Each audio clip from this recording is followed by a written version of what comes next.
Shalom dan selamat malam kepada Ibu Erli. Terima kasih banyak karena Ibu telah berkenan meluangkan waktu untuk menerima kami. Perkenalkan, kami dari mahasiswa Universitas Pelita Harapan yang sedang mengerjakan tugas mata kuliah agama, Bu. Melalui wawancara ini, kami ingin belajar lebih dalam mengenai pengalaman Ibu dalam pelayanan, pandangan Ibu mengenai kehidupan bergereja, serta nilai-nilai iman yang dapat kami terapkan dalam kehidupan sehari-hari sebagai mahasiswa. Dalam kesempatan ini, kami telah menyiapkan 6 pertanyaan yang mungkin akan ditambahkan teman kami yang akan kami ajukan kepada Ibu. Harapan kami, jawaban dan penjelasan dari Ibu dapat menjadi wawasan yang berharga bagi kami, baik untuk kebutuhan tugas maupun untuk pemahaman pribadi kami mengenai iman dan kehidupan rohani. Sekali lagi terima kasih atas kesediaan Ibu dan kami sangat menghargainya. Eh, untuk pertanyaan pertama dari saya pribadi, Bu, menurut Ibu, mengapa Tuhan menciptakan dunia beserta dengan isinya dalam pandangan agama Ibu? Menurut Alkitab ya, itu Tuhan tuh menciptakan dunia ini, Allah menciptakan dunia ini karena Tuhan mau menyatakan kebesarannya, kemuliaannya. Dan Tuhan menciptakan beserta isinya itu, misalnya waktu Tuhan menciptakan terang, terang itu bagus ya, jadilah terang. Jadi Tuhan suka gitu menciptakan bumi ini. Dan Tuhan menciptakan manusia. Manusia itu serupa dengan gambarannya. Dan kenapa tujuan Tuhan tuh menciptakan manusia? Karena Tuhan tuh nggak bisa memuji dirinya sendiri. Jadi Tuhan ciptain manusia untuk manusia itu memuji Dia, memuji Tuhan. Seperti itu. Jadi yang ada di dunia ini Tuhan ciptakan semuanya binatang untuk dikuasai oleh manusia. Biarlah binatang-binatang itu tunduk kepada manusia. Ya, ya, betul. Untuk eh, untuk pertanyaan selanjutnya akan dilanjutkan sama rekan saya, Bu. Ya.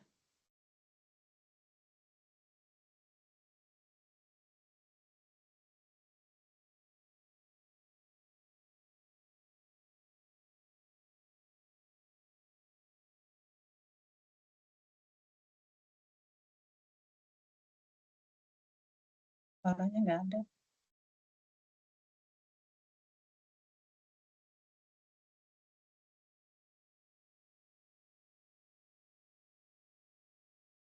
Untuk Mas Agung, boleh dipertanyakan, Mas, untuk pertanyaan kedua?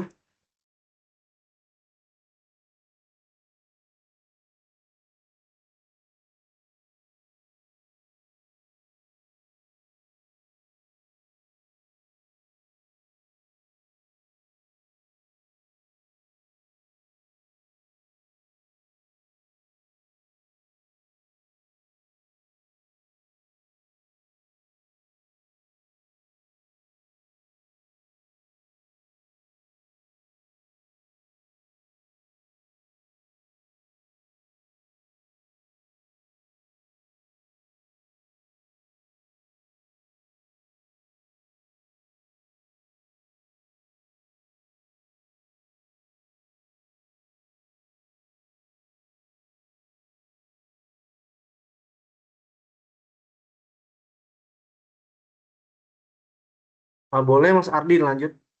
Silakan. Baik, mungkin karena Mas Agung ada kendala, saya lanjutkan pertanyaannya. Pertanyaan untuk selanjutnya, Bu. Menurut Ibu, bagaimana kita bisa menyelesaikan dosa?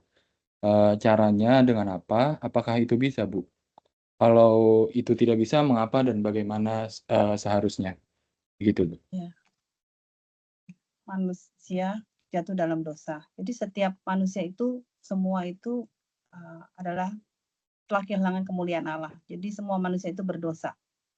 Dan manusia tidak bisa menyelesaikan dosanya sendiri. Dia bisa selesai dosanya yaitu dengan darah Yesus. Yesus yang menyucikan diri dia dengan darah Yesus. Jadi ketika kita datang kepada Yesus, darah Yesus yang membuat kita itu bisa kudus untuk bisa kita diampuni dari dosa-dosa kita. Terus tadi pertanyaannya apa lagi? Halo? Itu Ardian Iya, Sian ya? Apa? iya Bu. Heeh, Mungkin apalagi pertanyaan tadi?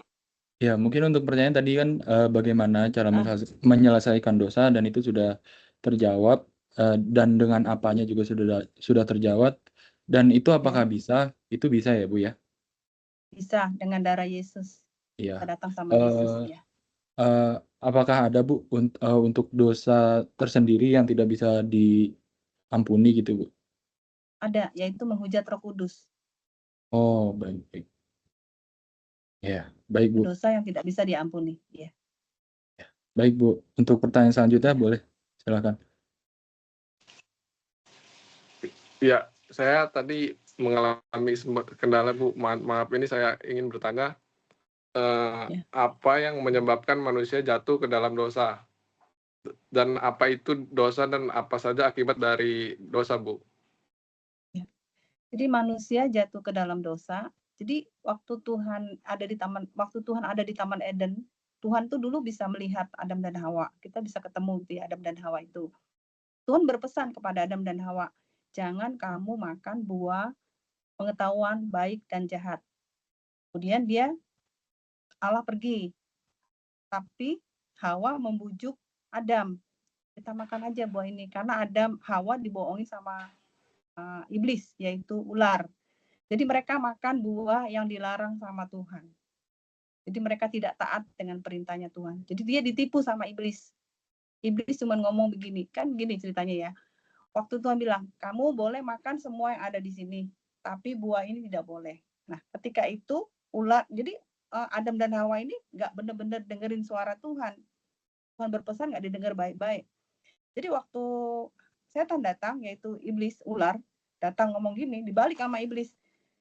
Yang lain nggak boleh dimakan, tapi buah ini, buah pengetahuan baik dan jahat boleh dimakan, supaya kamu nanti bisa seperti Allah. Nah, si Hawa menganggap ini benar, dan dia ngajak si Adam untuk makan juga. Jadi disitulah terjadinya kejatuhan manusia pada dosa. Jadi jatuh dalam dosa karena ketidaktaatan perintah Tuhan, jangan dimakan, dia makan buah pengetahuan yang baik dan jahat. Terus tadi apa lagi? Apa itu dosa dan apa saja akibat dari dosa, Bu? Iya. Dosa itu adalah maut. Jadi kalau kita berbuat dosa terus, kita mengakibatkan kita maut. Kita tidak bisa putus hubungan kita dengan Tuhan. Saat kita berbuat dosa, di dalam Yesaya 59 ayat 2, dosa kita yang menghalangi kita untuk bisa kita berkomunikasi dengan Tuhan. Jadi hubungan kita dengan Tuhan tidak bisa, terputus. Jadi kayak nggak ada koneksi gitu, kalau menurut handphone gitu ya, nggak ada koneksi, nggak ada sinyal kita dengan Tuhan itu tidak ada ketika kita berbuat dosa. Nah, bagaimana caranya supaya kita bisa mendapatkan koneksi dengan Tuhan kembali? Yaitu kita datang sama Tuhan. Minta, Tuhan ampuni saya, darahmu, ngaku semua dosa-dosa kita sama Tuhan. Nah, ketika kita ngaku, Tuhan itu baik. Dia setia dan adil. Di dalam Yohanes 1 ayat 9 berkata, dia itu setia dan adil. Setiap orang yang mengaku dosa, pasti diampuni, disucikan dari segala dosa. Jadi waktu kita sudah berbuat dosa, kita mengaku, saat itu darah Yesus menguduskan kita dan menyucikan kita. Jadi akibat dari dosa itu adalah maut. Dosa menyebabkan kita tidak bisa koneksi dengan Tuhan. Terputus hubungan kita dengan Tuhan. Seperti itu. Baik, Bu. Terima kasih. Ya, sama-sama. Ya, boleh dilanjutkan oleh teman saya ya. Baik, selamat malam Bu. Perkenalkan, nama saya Yafiar Kinan. Pertanyaan dari saya Bu, apa yang dimaksud dengan Ya. iman dalam pandangan agama Ibu? Terima kasih Bu. Ya. Iman adalah dasar. Iman adalah dasar dari segala sesuatu yang nggak kelihatan. Tapi kita percaya, itu adalah iman. Kita nggak lihat, tapi kita percaya. Itu iman. Di Ibrani 11 ayat 1. Iman itu adalah dasar dari segala sesuatu yang tidak kelihatan, tapi kita percaya. Seperti itu. Kalau menurut agama Kristen, iman itu adalah dasar dari segala sesuatu yang tidak kelihatan, tapi kita percayai. Seperti itu. Baik, terima kasih Bu. Ya.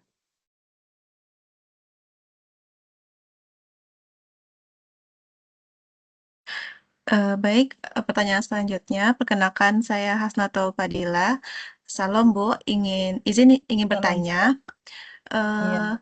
Apa itu surga dan bagaimana cara kita bisa masuk surga? Apakah kehidupan kita di surga nanti menurut pandangan Ibu? Terima kasih. Surga itu adalah kerajaan Allah. Surga sama dengan kerajaan Allah. Di dalam Roma 14 ayat 17 mengatakan, kerajaan Allah bukanlah soal makanan dan minuman, tetapi soal kebenaran, damai sejahtera, sukacita yang dikerjakan oleh Roh Kudus. Jadi kehidupan di surga itu adanya damai sejahtera, sukacita yang dikerjakan oleh Roh Kudus, dan adanya kebenaran. Penting ini kebenaran ini. Jadi surga itu adalah kebenaran. Itu. Nah, itu surga. Terus apalagi tadi pertanyaannya?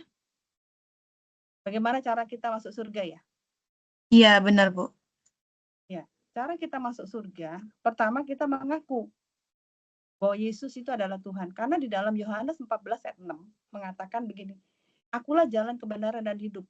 Tidak ada satu orang pun sampai kepada Bapa kalau tidak melalui aku. Akunya ini adalah Yesus. Jadi kita harus mengaku Yesus itu adalah Tuhan. Maka kita bisa sampai kepada surga.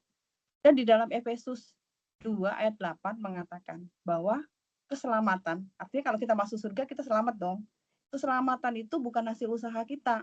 Kita mau berbuat baik kayak apa, kita nggak bisa masuk surga. Yang bisa membuat kita masuk surga yaitu iman kita kepada Yesus. Dan perbuatan baik kita nggak bisa masuk surga. Agama kita tidak membuat kita bisa masuk surga. Amal perbuatan kita tidak bisa membuat kita masuk surga.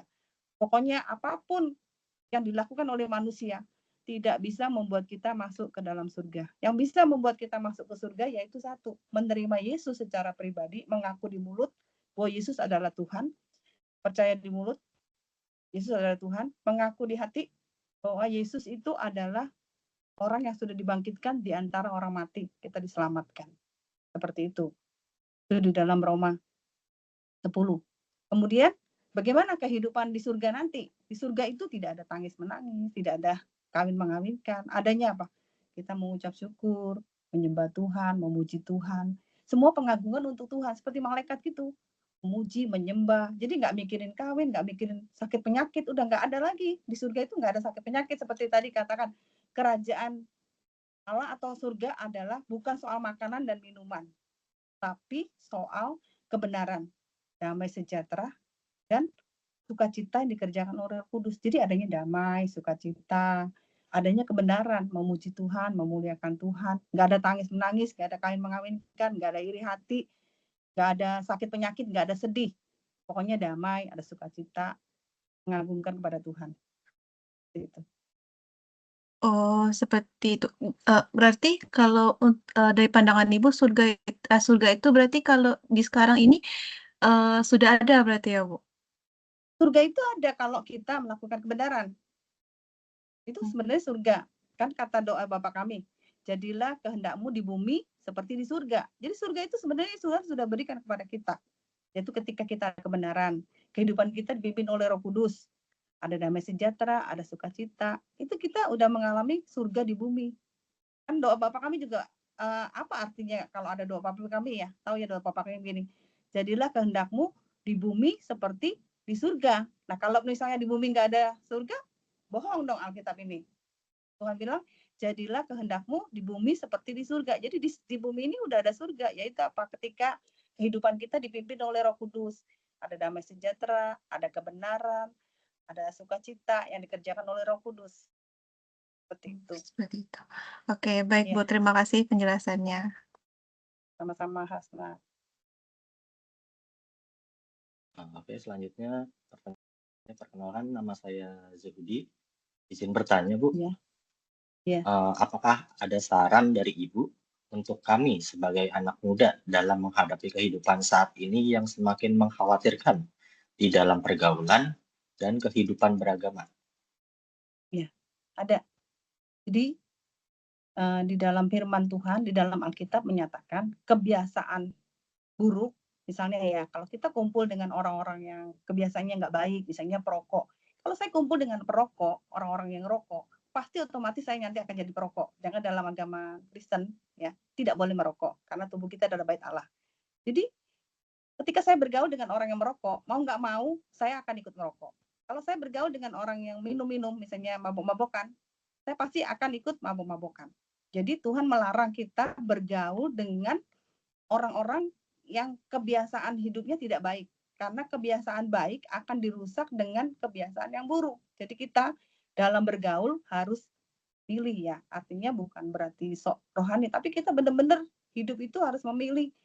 Kita jangan bergaul dengan pemabok, pencuri, jangan, penggosip, jangan. Tapi kita benar-benar hidup menurut Tuhan. Misalnya rajin baca Alkitab, rajin berdoa, jangan khawatir kalau misalnya dunia ini sekarang nih kayak kemarin ini ada kejadian di Sumatera. Begitu menggemparkan kan, begitu bergelora membuat kita takut. Jangan takut, semua sudah digariskan Tuhan. Kita percaya bahwa rencana Tuhan itu baik. Jadi kita perkatakan perkataan firman bahwa Tuhan memberikan yang terbaik atas hidup kita. Seperti itu. Jadi untuk anak-anak muda harus rajin berdoa, harus baca Alkitab. Kuatkan diri ketika kamu menghadapi satu ketakutan, kamu ingat Tuhan berkata, kamu tidak pernah sendiri. Ada ayatnya, jadi kita berpadan pada Alkitab. Terus ketika kita khawatir, Tuhan bilang, jangan kamu khawatir, burung di udara aja saya pelihara. Bunga-bunga di bakung tuh indah-indah, Tuhan pelihara. Dia burung nggak bekerja, tapi dia bisa makan. Jadi artinya Tuhan tuh melarang kita, anak-anak muda jangan khawatir. Kebanyakan zaman sekarang, anak-anak muda itu banyak kan khawatir jodohnya, khawatir apa aja banyak, khawatir pekerjaannya, khawatir kerjaan kuliah nggak bisa. Percaya, kalau kita belajar pasti kita bisa. Contohnya ya, seperti itu. Jadi untuk anak-anak muda, yaitu untuk menghadapi kehidupan ini, harus banyak berdoa, harus membaca Alkitab, menjaga pergaulan, jangan bergaul dengan orang-orang yang tidak baik pergaulannya, jangan dekat dengan orang bohong. Kita jadi ketularan, jadi bohong.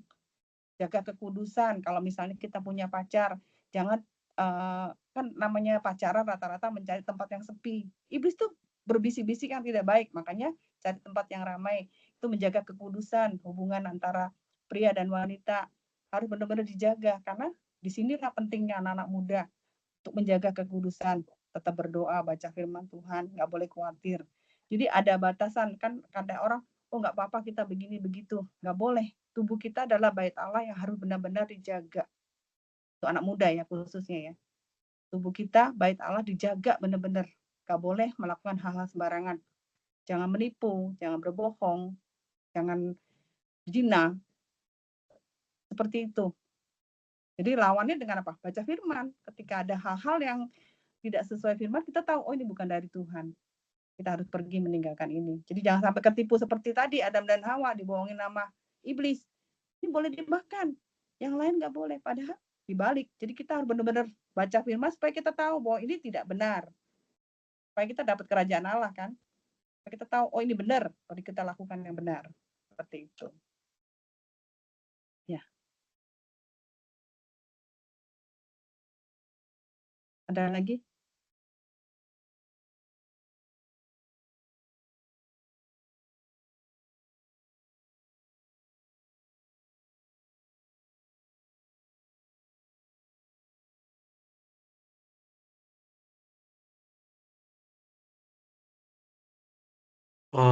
Mungkin dari teman-teman ada pertanyaan lainnya atau sudah cukup? Sebenarnya cukup ya Bu ya untuk malam ini. Mohon maaf Ibu apabila kami ada kesalahan, tutur kata yang kurang berkenan di hati Ibu. Mohon dimaafkan. Terima kasih atas waktu luang Ibu. Sekian, terima kasih. Ya, saya ucapkan terima kasih ya buat kepercayaannya. Tuhan Yesus memberkati kalian semua. Ya, Ya, terima kasih juga Ibu.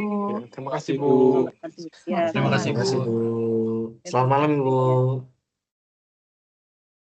Assalamualaikum warahmatullahi wabarakatuh. Pada siang hari ini kami dari kelompok 15 akan mempunyai tugas yaitu untuk menginterview salah satu tokoh agama. Dan pada hari ini saya ditemani dengan guru saya sendiri, yaitu Ustadz, boleh perkenalan? Baik, nama saya Ahmad Muklas. Saya guru di Sekolah Jakarta Islamic Boarding School. Baik, kita langsung saja ke pertanyaan pertamanya. Pertanyaan pertama akan ditanyakan oleh teman saya, yaitu Lendra. Silakan. Sebelumnya, apakah suara saya terdengar? Terdengar? Ya, dan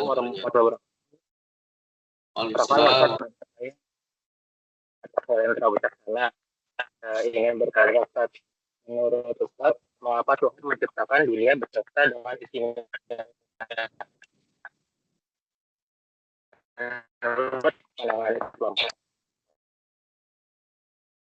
Bisa diulangi, putus-putus.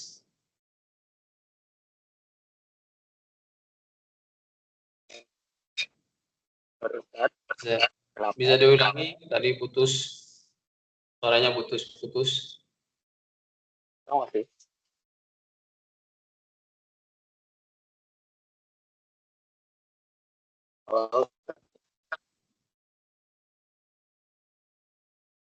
Coba diulangi, suaranya putus-putus.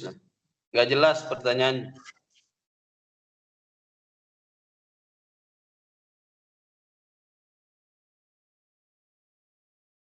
Halo? Lendra, halo? Tadi suaranya putus-putus, Mo. Oke. Menurut Ustaz, mengapa Tuhan menciptakan dunia dengan isinya? Menurut pandangan Islam.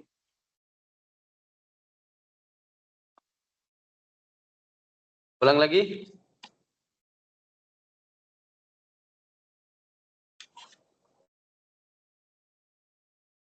Bisa diulangi lagi tadi pertanyaannya, kurang jelas. Mungkin saya akan wakilkan aja, Ustaz. Iya, coba.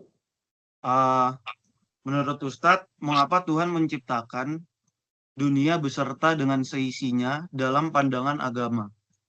Nah, oh ya, baik. Bismillahirrahmanirrahim. Penciptaan seluruh alam dan isinya, tujuannya itu sudah jelas. Allah menciptakan ini semua, ya, alam semesta ini dengan tujuan yaitu Allah ingin agar manusia itu beribadah kepada Allah Subhanahu wa taala. Jadi segala yang ada di alam semesta ini sebagai tanda bahwa keberadaan Tuhan itu bisa dibuktikan dengan akal, dengan logika. Jadi tujuan dari penciptaan alam semesta ini sebenarnya ingin menunjukkan bahwa adanya di situ seorang zat pencipta alam semesta ini, yang mana tujuannya adalah agar manusia beribadah kepada zat tersebut. Jadi keberadaan alam semesta ini sebagai tanda yang sangat besar, tanda yang sangat nyata bahwa alam semesta ini tidak ada dengan sendirinya. Dengan segala kekomplekan yang ada di alam semesta ini, dengan segala keteraturannya, itu tidak mungkin sesuatu itu tidak memiliki pengatur atau pencipta. Nah, jadi Allah menciptakan seluruh alam semesta ini dengan tujuan itu, yaitu agar menunjukkan bahwa Allah itu, bahwa ada sosok atau zat yang telah menciptakan alam semesta ini, yang mana zat tersebut kita sembah atau kita sebut sebagai Tuhan. Seperti itu. Apakah sudah jelas? Apa masih ada pertanyaan lain? Mungkin tidak ada, Ustaz. Dan itu menurut saya sudah cukup jelas. Terima kasih Ustaz Muklas sudah menjawabnya. Mungkin langsung saja ke pertanyaan kedua teman saya sendiri, yaitu Kak Sydney. Silakan. Baik, terima kasih atas kesempatannya. Assalamualaikum warahmatullahi wabarakatuh, Ustadz Muklas dan rekan-rekan mahasiswa-mahasiswi semuanya. Saya Sydney Koreanisa, ingin bertanya perihal dosa. Sebenarnya pengertian dosa itu apa sih, Tat? Dan apa saja akibat dari dosa? Dan kedua, apa yang menyebabkan manusia itu dapat terjatuh ke dalam dosa? Terima kasih. Baik, dalam agama kita, dosa itu adalah sesuatu yang diakibatkan dari perbuatan yang melanggar dari syariat atau perintah Allah Subhanahu wa taala. Perbuatan yang melanggar perintah Allah Subhanahu wa taala atau mengerjakan sesuatu yang dilarang oleh Allah Subhanahu wa taala, maka itu yang disebut dengan dosa. Itu. Nah, jadi dosa itu memang bentuknya gaib ya, sesuatu yang tidak tampak. Tapi pengaruhnya itu akan terasa. Nah, pengaruh dosa itu akan terasa. Nah, salah satunya pengaruh yang paling berbahaya dari dosa itu adalah matinya hati. Maksudnya matinya hati itu apa? Yaitu ketika hati kita sudah tidak lagi merasakan kenikmatan beribadah kepada Allah Subhanahu wa taala. Atau hati kita sudah tidak takut lagi untuk melanggar dosa atau melanggar larangan-larangan Allah Subhanahu wa taala, sehingga hati kita sudah ibaratkan tuh mati rasa gitu ya. Jadi sudah tidak merasa salah, tidak merasa jauh dari Allah. Seakan-akan kita itu sudah dilepas atau ditinggalkan oleh Allah Subhanahu wa taala, dan dia tidak merasa kalau hal itu terjadi padanya. Itu dampak yang paling berbahaya dari sebuah dosa. Ada lagi yang bertanya?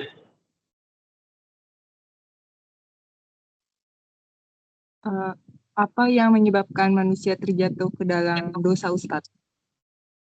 Nah, banyak faktor ya. Seseorang itu terjatuh ke dalam dosa itu banyak faktor. Salah satunya jelas adalah godaan dari syaitan itu sendiri. Jadi itu adalah sumpah syaitan itu sendiri bahwa mereka akan mengajak atau menjerumuskan manusia ke dalam neraka. Itu faktor yang utama. Faktor kedua, faktor nafsu. Nafsu yang ada dalam diri kita, yang mana nafsu tersebut selalu mengarah kepada keburukan, itu yang akan mendorong kita untuk melakukan dosa. Kecuali nafsu tersebut sudah mendapatkan rahmat dari Allah Subhanahu wa taala. Contohnya nafsu kita cenderung untuk ingin melakukan kebaikan. Nah, itu contoh dari nafsu sudah mendapatkan rahmat dari Allah Subhanahu wa taala. Adapun nafsu yang tidak dirahmati oleh Allah Subhanahu wa taala, tidak mendapatkan rahmat, maka dia akan selalu mendorong kepada keburukan. Itu yang kedua. Yang ketiga, bisa faktor dari lingkungan. Lingkungan yang ada di sekitarnya, jika itu membantu atau mendorong dia untuk melakukan dosa, maka secara tidak langsung dia juga akan terbawa dengan kelakuan atau perbuatan dosa tersebut. Nah, itu lingkungan, salah satunya adalah teman juga ya. Teman itu memiliki peran yang sangat penting. Apakah teman itu akan mengajak kepada perbuatan baik, amal soleh, atau malah teman tersebut mengajak kepada perbuatan yang buruk atau menjerumuskan kepada dosa. Itu mungkin tiga faktor yang menyebabkan seseorang terjatuh ke dalam dosa. Ada lagi yang mau ditanyakan? Cukup, Ustadz Muklas dari saya. Terima kasih. Ya. Terima kasih Ustadz Muklas sudah menjawab pertanyaannya. Mungkin kita langsung saja lanjut ke pertanyaan ketiga yang dilanjutkan oleh teman saya, yaitu Kania. Silakan. Baik, terima kasih. Assalamualaikum Pak Ustadz Mukhlas dan juga teman-teman semua. Selamat siang. Di sini saya masih melanjutkan mengenai tema dosa, Pak Ustadz. Menurut Pak Ustadz, bagaimana cara kita sebagai umat manusia dapat menebus dosa? Apakah di duniawi ini ada cara untuk dapat menghapusnya dan bagaimana cara umat manusia dapat menyikapinya? Seperti itu, Pak Ustadz. Terima kasih.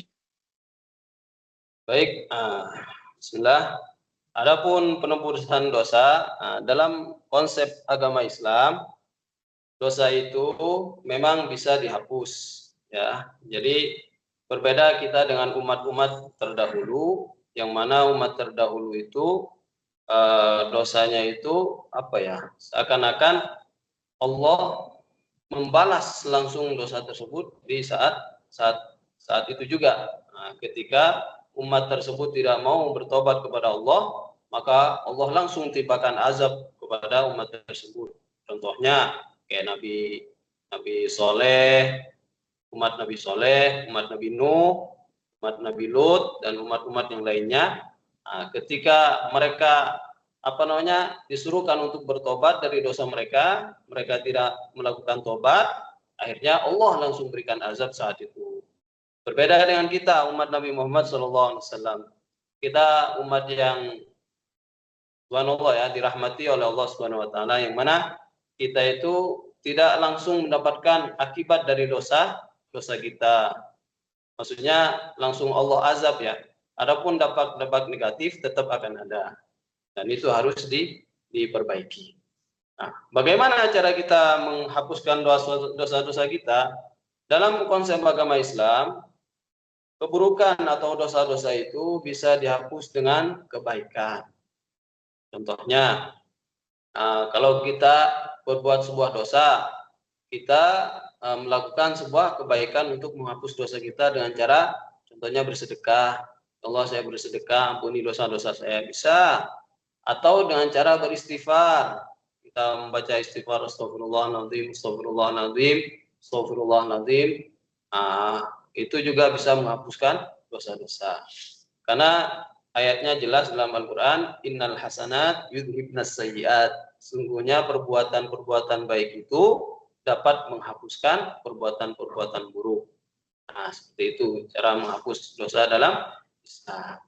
Ya, banyak caranya. Nah, yang paling utama memang dengan beristighfar di waktu sahur. Itu waktu yang sangat-sangat mustajab. Seperti itu. Ada lagi ditanyakan? Baik, terima kasih, mungkin sudah sangat menjawab. Sementara kembalikan pada Ibrahim. Ustaz, tapi saya izin menanyakan salah satu dari topik sebelumnya itu tentang dosa. Kan Ustaz tadi kan bilang kalau bahwasanya dengan istighfar atau dengan bertaubat itu bisa menghapuskan dosa kan, Tat? Tapi ada nggak, Tat, dosa yang tidak bisa dihapuskan dengan cara apapun itu, Tat? Dan kalau boleh tahu itu dosanya apa tuh, Tat? Dosa yang tidak bisa dihapuskan. Dalam Islam itu tidak ada dosa yang tidak bisa dihapuskan kecuali dosa syirik, ya, menyekutukan Allah Subhanahu wa taala. Saja. Itu saja dosa yang tidak bisa dihapuskan. Dan itu juga masih bisa jika kita bertobat sebelum meninggal. Ya, sebelum kita meninggal, kita sudah bertobat dari dosa syirik dan meninggalkan perbuatan syirik, itu masih memiliki kesempatan untuk diampuni. Adapun dosa yang lain, kalau kita tidak taubati ketika kita hidup, itu kita masih memiliki kesempatan, insya Allah nanti bisa dihapuskan di akhirat. Kita banyak-banyak mohonlah nanti ya. Kalau kita tidak sempat memintakan ampun dosa kita di dunia, kita berdoa semoga Allah nanti mengampunkan kita nanti di akhirat, seperti itu. Kecuali dosa syirik ya, dosa syirik itu diampuninya ketika dia masih hidup. Kalau sudah meninggal itu sudah tidak bisa diampuni. Seperti itu. Baik, Ustaz, terima kasih sudah menjawabnya. Mungkin lanjut saja ke pertanyaannya, dilanjutkan oleh teman saya yaitu Assalamualaikum Pak Ustadz, apakah suara saya terdengar? Assalamualaikum warahmatullahi wabarakatuh. Ya, terdengar. Ya, Baik Pak Ustadz, mungkin lebih ke kehidupan setelah kematian gitu Pak Ustadz. Saya ingin bertanya, sebenarnya surga itu apa sih Pak Ustadz? Mungkin itu dulu, nanti akan dilanjutkan pertanyaan-pertanyaan berikutnya. Baik. Jadi dalam Islam, surga itu digambarkan adalah suatu tempat yang dimana setiap orang itu suka ya, maksudnya merasa nyaman tinggal di tempat itu. Sebenarnya kalau kita gambarkan surga itu tidak bisa ya, karena jelas dijelaskan oleh ulama itu surga itu sesuatu yang belum pernah dilihat, belum pernah didengar, belum pernah dirasa. Maksudnya kita tidak bisa membandingkan kenikmatan surga dengan kenikmatan dunia. Kalau kita merasa di dunia merasakan suatu kenikmatan, hal itu tidak bisa dibandingkan dengan kenikmatan surgawi. Karena perbandingannya itu yang telah diberikan perbandingan oleh Rasulullah SAW, yaitu ketika seseorang mencelupkan tangannya ke dalam lautan, maka ketika dia angkat, air yang ada di telunjuk tersebut itu adalah kenikmatan dunia. Sisanya itu adalah kenikmatan surgawi. Nah, jadi tidak bisa dibandingkan kenikmatan dunia dengan kenikmatan surga. Jadi kalau kita membayangkan surga, kita bayangkan saja tempat tersebut adalah tempat yang paling kita impikan, paling kita senangi, paling kita sukai tempat tersebut. Jadi surga itu adalah tempat di mana kita di situ kita tidak akan pernah kelaparan, kita tidak akan pernah sedih lagi, kita tidak akan pernah merasakan gundah, apapun itu, kita akan selalu bahagia di dalamnya. Itu. Oke Pak Ustadz, berarti kalau misalkan kita udah di surga Pak Ustadz, apakah ada kemungkinan kita bisa melakukan atau buat dosa sehingga kita tidak bisa berada di surga lagi atau gimana Pak Ustadz? Oh iya. Jadi ketika kita sudah masuk surga, ya. Jadi dalam jiwa kita itu, ada yang namanya jiwa sesuatu yang kotor yang kita sebut dengan fujur. Ada sesuatu yang bersih yang kita sebut dengan takwa. Jadi sifat fujur kita ketika masuk surga itu sudah tidak ada. Yang ada itu adalah sifat takwa kita. Maksudnya apa? Jadi jiwa kita itu adalah jiwa yang bersih, jiwa yang suci. Jangankan melakukan perbuatan yang buruk, berbicara yang kotor aja kita tidak bisa. Maksudnya semua yang ada di dalam surga itu adalah semua hal-hal yang baik. Tidak ada hal-hal buruk. Bahkan di dalam surga kita tidak akan buang air kecil, tidak akan buang air besar, semuanya adalah hal-hal yang baik. Jadi kita tidak akan pernah di dalam surga itu melakukan suatu perbuatan dosa. Karena kita tidak ada lagi di situ konsep dosa di dalam surga. Semuanya adalah sebuah kenikmatan dan kebaikan. Seperti itu. Oke Pak Ustadz, berarti kira-kira seperti apa sih Pak Ustadz gambarannya kehidupan kita di surga nanti? Kalau digambarkan wajah kita berseri, kita akan selalu bahagia, kita akan jauh dari kesedihan, sifat marah, sifat sesuatu yang buruk apapun itu tidak ada dalam surga.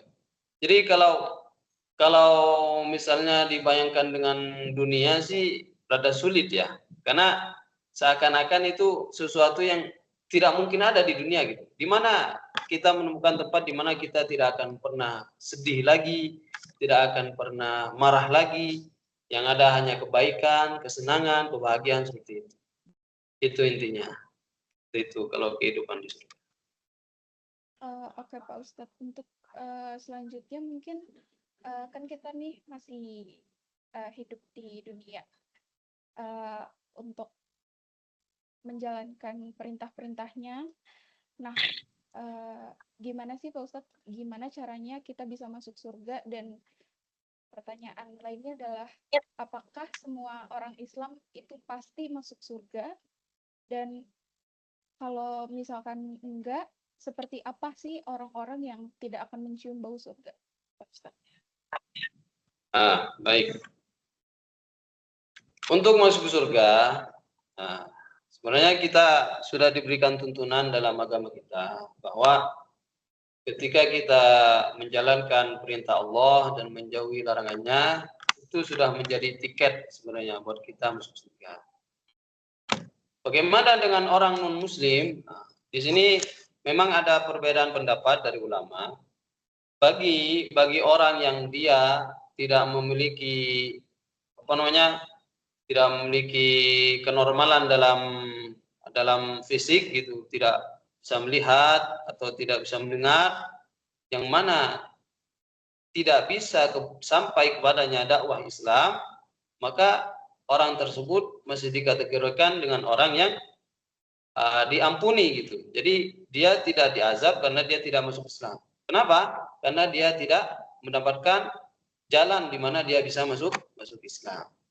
Adapun orang-orang yang mana dia sudah sampai kepadanya dakwah Islam, terus dia menolak secara terang-terangan, maka itu orang tersebut bisa dikatakan dengan orang yang sudah kafir, yaitu orang yang menolak ajaran atau agama Islam secara terang-terangan. Adapun orang yang sudah masuk Islam, itu insya Allah semuanya akan masuk surga.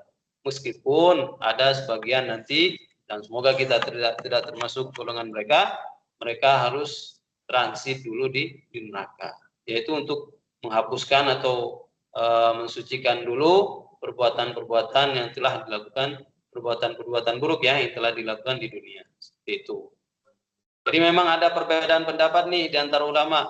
Apakah orang yang dia memang belum masuk Islam dia dikatakan kafir, atau dia masih termasuk seseorang yang diampuni jika belum sampai kepadanya dakwah Islam, atau karena dia memiliki kekurangan pada fisiknya sehingga tidak sampai kepadanya dakwah Islam. Seperti itu.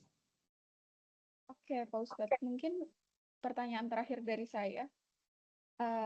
Apakah reinkarnasi itu benar-benar ada, Pak Ustadz? Ya. Sebenarnya dalam konsep Islam reinkarnasi itu tidak ada ya. Tidak ada seseorang itu lahir kembali ke alam dunia. Jadi ketika seseorang sudah meninggal, maka dia sudah berada di alam barzakh ya. Di mana di alam barzakh tersebut dia akan mendapatkan nikmat ataupun mendapatkan azab, yaitu di dalam kubur ya. Jadi siksa kubur itu nyata, nikmat kubur juga nyata. Seperti itu. Jadi jiwa itu yang sudah meninggal, jiwa tersebut tidak lagi bisa kembali ke dunia. Kalaupun mereka bisa, mereka akan berteriak atau mereka akan ingin sekali itu kembali ke dunia, hanya untuk apa? Hanya untuk taat kepada Allah Subhanahu wa taala. Jadi tidak bisa lagi ketika seorang sudah meninggal, sudah selesai. Dia tinggal menerima akibat dari perbuatannya. Kalau itu baik dia mendapatkan nikmat, kalau dia buruk dia mendapatkan azab. Baik Pak Ustadz. Terima kasih banyak atas jawabannya, sangat. Mungkin boleh dilanjut ke pertanyaan lain.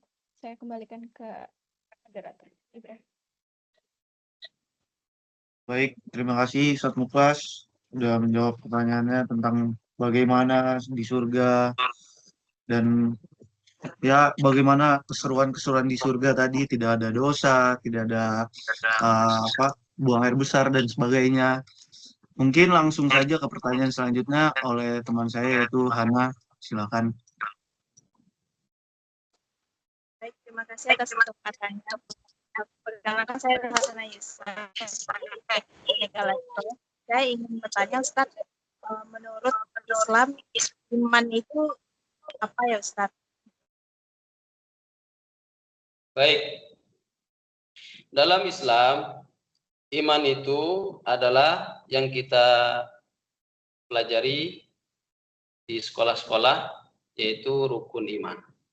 Beriman kepada Allah, beriman kepada malaikat, beriman kepada kitab, beriman kepada Rasul, beriman kepada hari kiamat, beriman kepada qada dan qadar.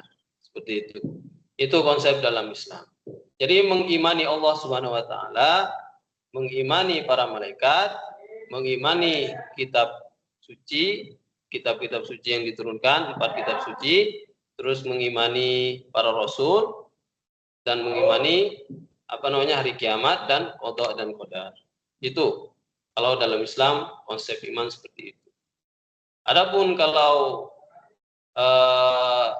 bertanya iman secara definisi itu iman ya percaya, meyakini sesuatu, itu yang disebut dengan iman. Apa yang diyakini? Pertama, diyakini bahwa Allah Subhanahu wa taala adalah Tuhan pencipta alam semesta. Yang kedua, meyakini bahwa para malaikat itu benar adanya. Yang ketiga, meyakini kitab-kitab yang telah diturunkan oleh Allah Subhanahu wa taala. Yang keempat, meyakini bahwa Rasul, utusan-utusan Allah itu benar adanya. Mereka adalah benar-benar utusan Allah Subhanahu wa taala. Yang kelima, meyakini bahwa hari kiamat kelak pasti dan bakal terjadi. Dan yang terakhir, meyakini qada dan qadar atau takdir Allah Subhanahu wa taala itu benar-benar ada, seperti itu. Itu yang disebut dengan iman dalam Islam. Ada lagi mungkin ya kan?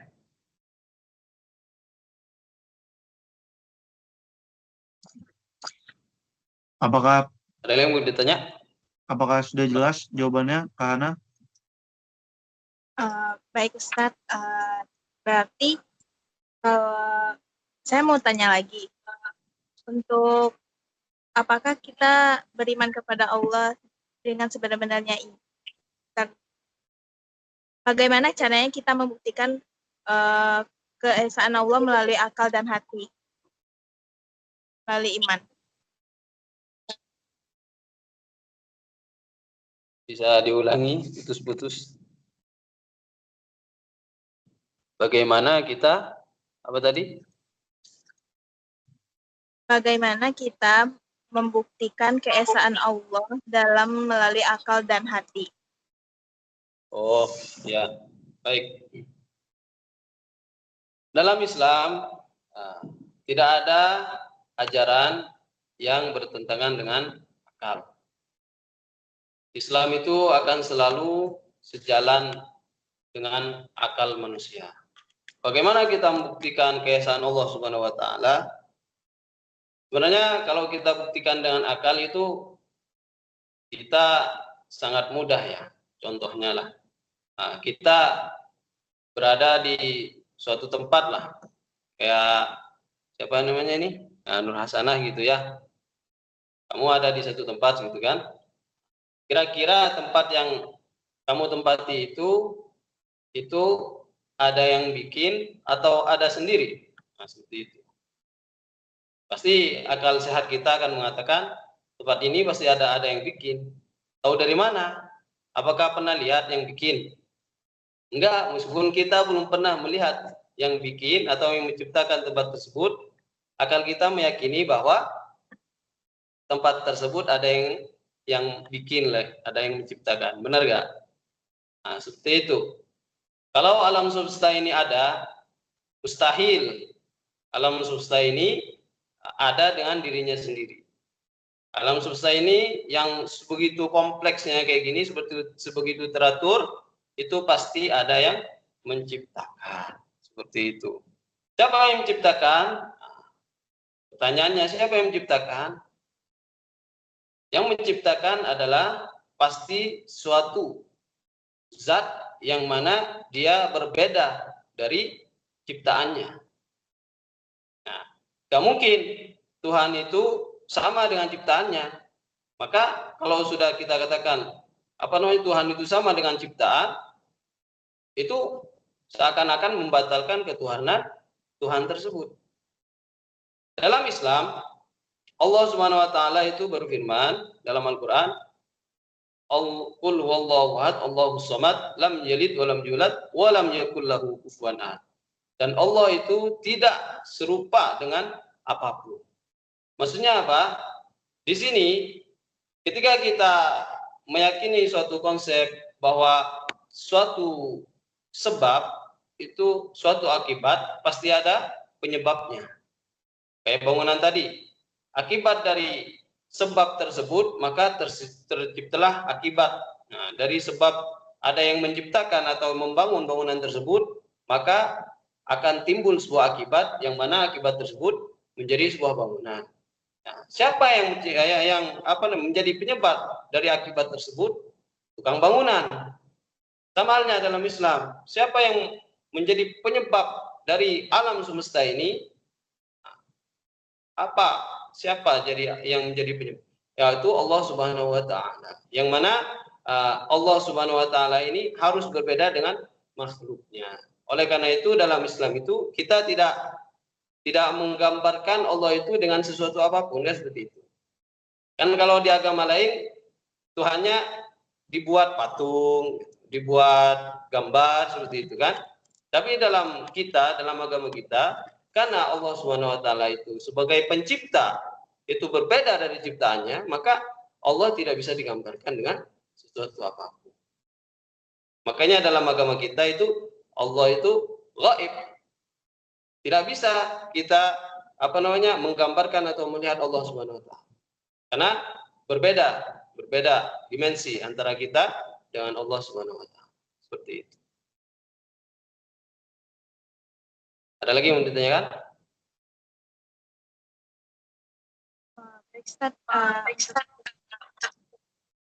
Satu pertanyaan terakhir dari saya. Apakah orang yang telah mengucapkan syahadat sudah memiliki iman yang sempurna, Ustadz? Dan bagaimana menurut Islam kalau seseorang itu dinyatakan memiliki iman yang sempurna? Apakah dengan menjalankan iman sudah diyakini kalau dia iman yang sempurna? Baik. Apakah seorang yang sudah bersyahadat itu sudah memiliki iman yang sempurna? Nah, dalam Islam itu, dalam pandangan Ahlus Sunnah wal Jamaah, iman itu bisa naik, bisa juga turun. Nah, kapan iman seseorang bisa naik? Yazidu bit-tha'ah. Keimanan seseorang itu bisa naik jika melakukan suatu ketaatan. Maksudnya ketika dia melakukan amal ibadah, melakukan perintah Allah Subhanahu wa taala, maka iman itu akan naik. Nah, dan iman juga akan turun. Kapan iman itu turun? Yang kusu bil ma'siyah, yaitu turun dengan melakukan maksiat atau perbuatan-perbuatan yang melanggar perintah Allah Subhanahu wa taala. Jadi, ketika seseorang mengucapkan syahadat, maka dia sudah bisa dikatakan seorang muslim. Nah, sampai situ. Jadi ketika seorang sudah bersyahadat, maka dia sudah menyatakan diri bahwa dia seorang yang muslim Islam, masuk Islam, sudah termasuk bagian dari kaum muslimin. Bagaimana menyempurnakan keimanan yang dia yakini? Yaitu dengan memperbanyak ketaatan-ketaatan kepada Allah Subhanahu wa taala. Semakin banyak perbuatan yang dia lakukan, perbuatan amal soleh, maka iman tersebut akan terus naik.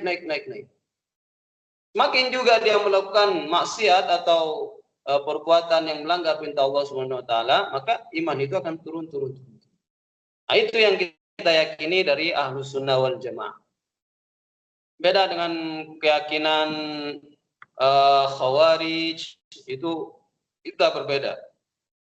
Yang dalam keyakinan Khawarij itu, orang yang melakukan dosa besar, maka dia sudah bisa dikatakan dengan orang yang kafir. Naudzubillah. Tidak, dalam Islam itu seseorang yang melakukan dosa besar, dia hanya melakukan dosa, hanya pendosa.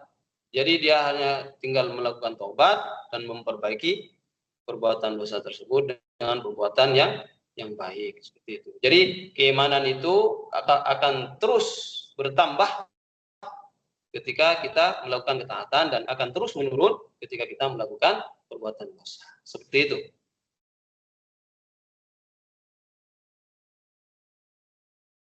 Ada lagi?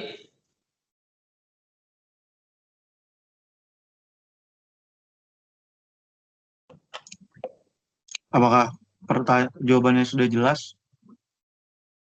Hana? Sudah sangat jelas. Ibrahim, terima kasih banyak ya Ustadz atas jawabannya. Iya.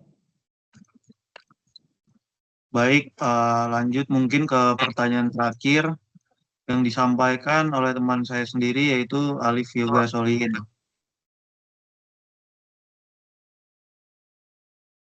Baik, Assalamualaikum warahmatullahi wabarakatuh.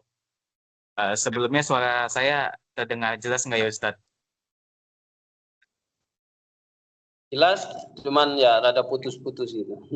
Oh iya, jadi gini ya Ustadz, seperti yang kita ketahui kan memang pada dasarnya itu manusia itu tempatnya salah ya Ustadz. Kayak semua manusia itu pasti berdosa, adalah dosanya, tidak ada manusia yang sempurna. Belum lagi, gimana ya Ustadz, kalau kita berbicara soal keimanan kan agak kompleks juga. Dan sebenarnya ini juga kita sebenarnya ingin meminta saran, terutama untuk kita anak-anak muda ya Ustadz. Karena kan yang seperti kita ketahui, kita kalau melihat pergaulan zaman sekarang itu kan cukup mengkhawatirkan. Jadi gimana sih ya Ustadz, untuk anak-anak muda seperti kita ya Ustadz, untuk gimana caranya kita menghindari dosa-dosa yang dari pergaulan tersebut, entah itu menghindari dosa, menghindari maksiat dari meminum khamar, dari menjauhi zina segala macam. Belum lagi itu kan dari pergaulan, belum lagi kan kadang kita manusia agak sulit juga dari hal-hal kecil seperti mungkin kita tidak sadar kita menzolimi saudara kita, mungkin kita tidak sadar juga kita pernah menggibahi teman kita, saudara kita. Hal kecil seperti itu kan sesungguhnya kan tidak disukai oleh Allah ya Ustaz. Jadi gimana sih agar muda ini tetap beristiqomah untuk menghindari dosa-dosa tersebut. Dan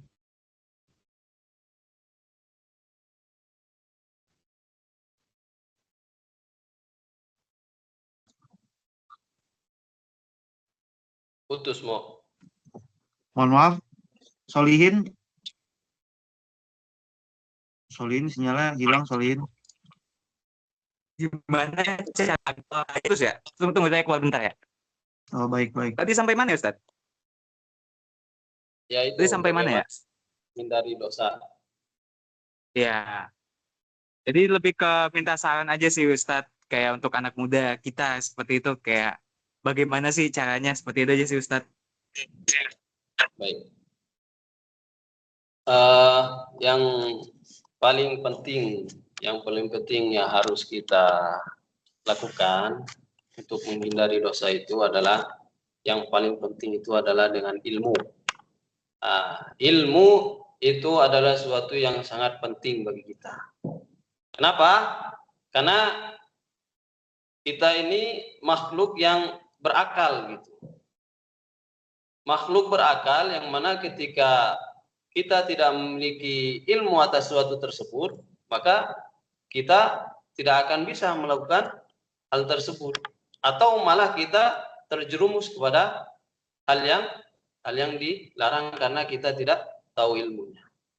Jadi saran yang pertama adalah memperbanyak mendalami ilmu atau mengikuti majelis-majelis ilmu.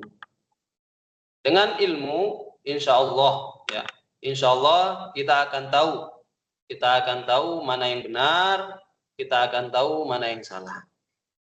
Ketika kita sudah memiliki ilmu, kita akan memiliki semacam tameng lah untuk tidak melakukan suatu perbuatan dosa. Itu yang pertama.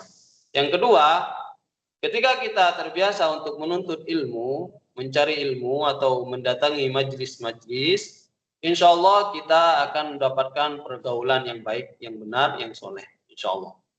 Nah, dengan pergaulan yang benar atau baik atau pergaulan yang soleh tersebut, maka secara otomatis kita akan terbawa dengan perbuatan soleh tersebut.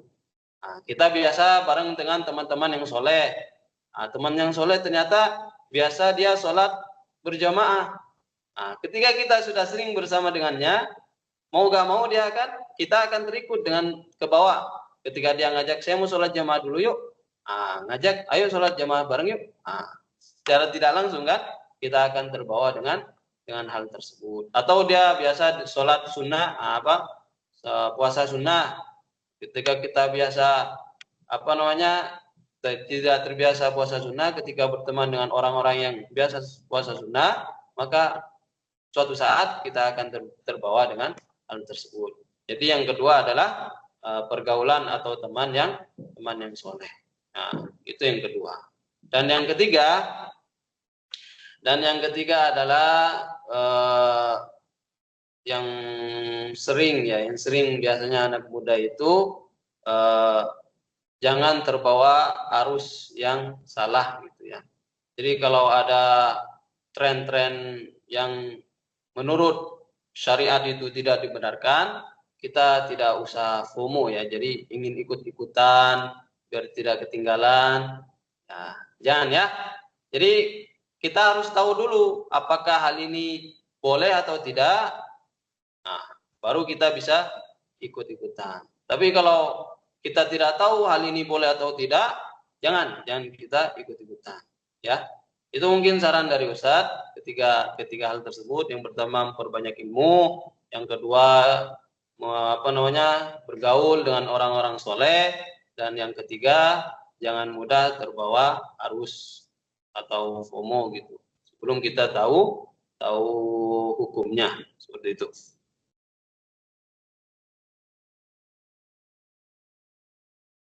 Ada lagi? Mungkin saya ingin bertanya satu lagi, Pak Ustadz. Ya. Ini mungkin lebih ke menceritakan mungkin salah satu masalah dari teman saya ya Ustadz. Mungkin akan saya bawa ke sini juga. Karena mungkin saya bisa membantu menyampaikan kali ya ke teman saya. Jadi ya Ustadz, ada teman saya ini memang bukan orang yang terlalu taat beragama, tapi ada keinginan Ustadz untuk menjadi lebih baik, ingin bertobat gitu ya Ustadz.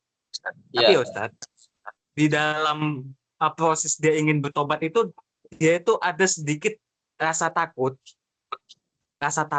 ketika misalnya ingin mendatangin majelis atau misalnya mendatangin masjid seperti untuk berkonsultasi. Dia tuh takut akan gimana bilangnya ya, takut akan dijudge gitu loh Ustadz. Nah, takut akan mungkin dari lingkungannya kayak masa gini aja nggak tahu sih gini-gini, padahal kan sebenarnya ya Ustadz, ilmu itu memang harus dicari gitu ya kan. Nah jadi gimana sih Ustadz caranya, kayak bagaimana, ayo kita dorong gitu, karena pasti kita ingin menunjukkan kan bahwasanya gini loh Islam gitu ya kan, lingkungannya enak, kita itu tidak saling mencela satu sama lain, kita menerima kok kekurangan dari tiap orang masing-masing ya, karena memang manusia itu tempatnya ya salah gitu. Dan gimana sih cara kita mengajak saudara kita untuk ayo tobat yuk, ayo kayak ngelakuin hal-hal yang positif yuk, kayak gitu sih Ustadz. Kira-kira bagaimana sih Ustadz? Baik, memang tugas kita memang hanya mengajak seseorang untuk melakukan perbuatan baik atau mengajak seseorang agar kembali ke jalan yang benar. Itu sudah benar. Adapun orang-orang yang mana dia memang memiliki keyakinan yang tulus, insya Allah dia akan ikut dengan ajakan-ajakan kita. Adapun seseorang yang dia masih memiliki alasan inilah, alasan itulah, mungkin masih ragu, masih ada keraguan dalam dirinya untuk kembali ke dalam kebenaran. Nah, orang-orang yang seperti itu bisa diyakinkan dengan firman Allah Subhanahu wa taala, qul ya ibadiyalladzina asrafu ala anfusihim la taqnatu min rahmatillah. Wahai orang-orang yang telah melampaui batas terhadap dirinya atau orang-orang yang sudah terlalu banyak melakukan dosa, jangan putus asa dari rahmat Allah, dari ampunan Allah. Nah, kita ingatkan bahwa ampunan Allah itu sebesar apapun dosa kita, itu bagi Allah itu mudah untuk diampuni kalau kita benar-benar ingin kembali. Seperti itu. Kita ceritakan juga kisah seseorang yang sudah membunuh orang sebanyak 100.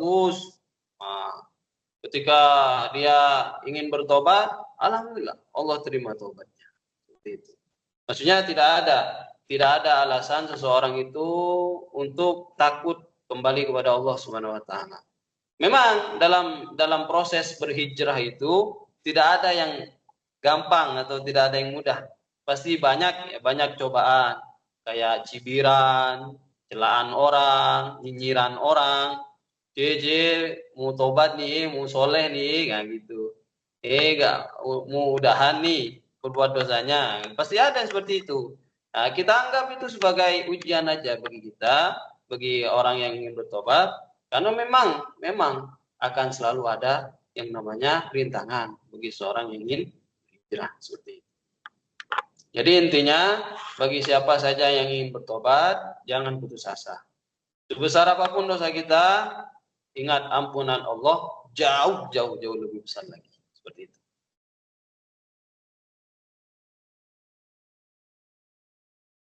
Ada lagi? Dari saya cukup sih Ustadz. Ya, semoga kita semua gimana ya, dapat berkumpul lah di surga Firdaus kelak. Amin ya Allah. Amin ya rabbal alamin Ustadz. Insyaallah. Baik, terima kasih Ustadz Muklas sudah menjawab pertanyaan-pertanyaan dari teman-teman saya yang ada di sini. Mungkin sekian dari kelompok kami, kelompok 15.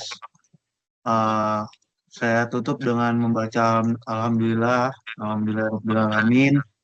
Sekali lagi saya sebagai moderator pamit undur diri. Wassalamualaikum warahmatullahi wabarakatuh. Waalaikumsalam warahmatullahi wabarakatuh.